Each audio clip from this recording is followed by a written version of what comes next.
Oxford school of science દ્વારા સંસ્થાના દશાબ્દી વર્ષની ઉજવણી નિમિત્તે સંસ્થા દ્વારા આયોજિત પ્રતિભાઓને પારખવાનું ટાણું કાર્યક્રમમાં ઉપસ્થિત મોટિવેશનલ સ્પીકર, સાહિત્યકાર પદ્મશ્રી જગદીશભાઈ ત્રિવેદી સાહેબ તથા અમરેલી જિલ્લાના પ્રતિષ્ઠિત વ્યક્તિઓ તેમજ શિક્ષકો, અધિકારીશ્રીઓ, સાહિત્ય પ્રેમીઓ, રંગમંચના કલાકારો તથા શાળાના વાલી વિદ્યાર્થીઓ, આપ સર્વે મહાનુભાવોનું સંસ્થા વતી સ્વાગતયુક્ત વંદન કરું છું. ઓક્સફર્ડ સ્કૂલ છેલ્લા એક દાયકાથી વતનની શૈક્ષણિક સેવામાં વ્યસ્ત છે. 9 વર્ષ દરમિયાન બોર્ડ પરિણામોના તમામ પરિણામોમાં સ્કૂલ હંમેશા સર્વપ્રથમ રહે છે, જેનો આનંદ છે. કારણ કે સુખદ યોગાનુયોગ સિવાય આવી સળંગ જ્વલંત સિદ્ધિ પ્રાપ્ત થતી નથી.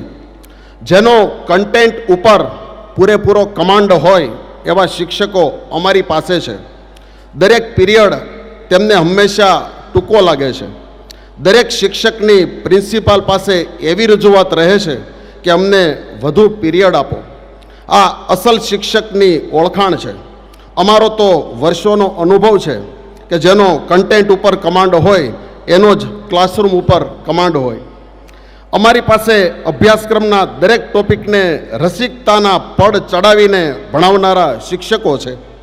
અમે પણ મૂળભૂત તો ત્રણેય સંચાલકો શિક્ષક જ છીએ, પરંતુ મારો અનુભવ છે કે અમે ક્યારેય વર્ગ શિક્ષણનું સુપરવિઝન કરવા માટે લોબીમાંથી પસાર થતા હોઈએ તો અમારા કાનમાં શિક્ષકોના એવા શબ્દો પડે છે કે એમ થાય કે ચાલો ફરી એકવાર ભણવા બેસી જઈએ.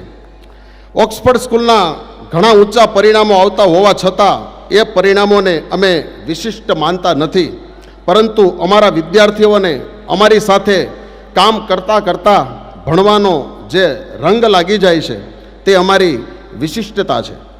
હું તો અંગત રીતે ત્યાં સુધી કહું છું કે પરિણામો સારા આવે કે એ ખરી વાત છે, પરંતુ કદાચ કોઈ વિદ્યાર્થીનું પરિણામ ઓછું આવે તો તેનો કોઈ વાંધો નથી. જો વિદ્યાર્થીને ભણવાનો રંગ લાગી ગયો હોય તો તેનું જીવન સફળ છે અને એ સર્વોચ્ચ પદે પહોંચ્યા સિવાય નહીં રહે.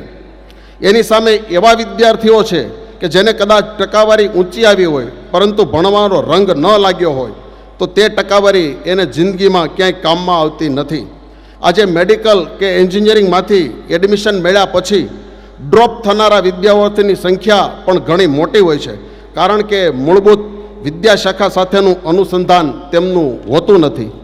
અમે ખાતરી આપીએ છીએ કે અમારા વિદ્યાર્થીઓ જે ઉચ્ચ શિક્ષણમાં પ્રવેશે છે તે જ વિદ્યાશાખામાં તેઓ સ્થિર થાય છે અને એ જ વિદ્યાશાખા તેમનું જીવન ઘડાય છે. અમે અમારા વિદ્યાર્થીઓને જે ભણાવીએ છીએ એમાંથી જ જો તેમના રોટલા ઘડાય તો જ એ વિદ્યા કહેવાય. બાકીનું બધું તો પોપટ પાઠ છે, એનો કોઈ અર્થ નથી. અમરેલી વિકાસની રીતે થોડોક પાછળ હોવાથી ભલભલા લોકો આ પ્રદેશને ઓળખવામાં થાપ ખાઈ જાય છે. એક તો નામે જ અમરવલ્લી છે, વળી આ જૂના ગાયકવાડી રાજનો પ્રદેશ છે, એટલે જ અહીં શિક્ષણના સંસ્કાર બહુ જૂના છે. ગુજરાતમાં બીજા લોકોના દાદા અને દાદીમાં 2 ચોપડી ભણ્યા હશે, પણ અમારે તો વડીલો 7 ચોપડી ભણેલા છે. એટલે પ્રજા જીવનમાં વિદ્યા એક જીવનશૈલી છે, એટલે કે વિદ્યાર્થીઓની આંખમાં ચમક દેખાય છે. અમારી સંસ્થાનું વિઝન સ્પષ્ટ છે કે વિદ્યાર્થીઓમાં તેજસ્વીતા, રાષ્ટ્રપ્રેમ અને વતન પ્રીતિ પ્રદીપ્ત કરવા. જો આટલું જાગૃત થશે તો તે વિદ્યાર્થી સમાજ માટે ઉપકારક નીવડશે. ખાસ અમરેલીમાં જો કે વતન પ્રેમ એક સંસ્કાર જ છે. થોડી વાત સંક્ષિપ્તમાં ફ્યુચર વિઝનની કરું તો ઓક્સફર્ડ સ્કૂલ દ્વારા અમે અહીં એક સેન્ટર ફોર એકેડેમિક એક્સેલન્સ સ્થાપવાના છીએ, જ્યાં વિદ્યાર્થીઓને સ્પર્ધાત્મક તાલીમ મળે, AI એટલે કે કૃત્રિમ બુદ્ધિમત્તાના ઉપયોગની ખબર પડે. શાળાના વર્ષો દરમિયાન જ વિદ્યાર્થીઓને સોફ્ટવેર બનાવતા આવડે, આવું એક સેન્ટર અમે અહીં ઊભું કરવા માગીએ છીએ. બીજું અમારું vision centre for agro orientation છે. વિદ્યાર્થીઓ 5 વર્ષ સુધી અમારી પાસે છે. એ દરમિયાન એમનામાં કૃષિ અભિમુખતા કેળવાય એ માટે અમે કામ કરવા ચાહીએ છીએ. અમારા વિદ્યાર્થીઓને એફપીઓનું સંચાલન કરતાં રમતા રમતા આવડે. ખેત ઉત્પાદ પેદાશો સીધી બજારમાં વેચવાને બદલે એમાંથી કંઈક બનાવીને બજારમાં મૂકે, મૂલ્ય વૃદ્ધિ થાય. અમારા વિદ્યાર્થીઓ કાર્બન ક્રેડિટ વિશે જાણે, બાયોચાર વિશે તેને ખબર પડે, ઓર્ગેનિક સર્ટિફિકેશન શીખે. આ માટે ઓક્સફર્ડ દ્વારા અમે એક વિશેષ સેન્ટર શરૂ કરવા ચાહીએ છીએ. કારણ કે અમારા વિદ્યાર્થીઓમાં અનેક વિદ્યાર્થીઓ ખેડૂત પરિવારમાંથી આવે છે. તેમની પાસે જમીન છે, સંસાધનો છે. નવી પેઢી કૃષિ તરફ વળે તે જરૂરી છે. મિત્રો, ઓક્સફર્ડ માત્ર સ્કૂલ નથી, એક વિચારધારા છે.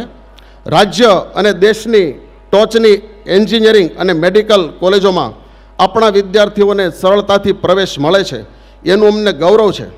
આપ સહુ મહાનુભાવો અમારી શાળાના આંગણે વાત્સલ્ય વરસાવવા પધાર્યા છો, તે અમારા માટે ધન્યતાનો અવસર છે.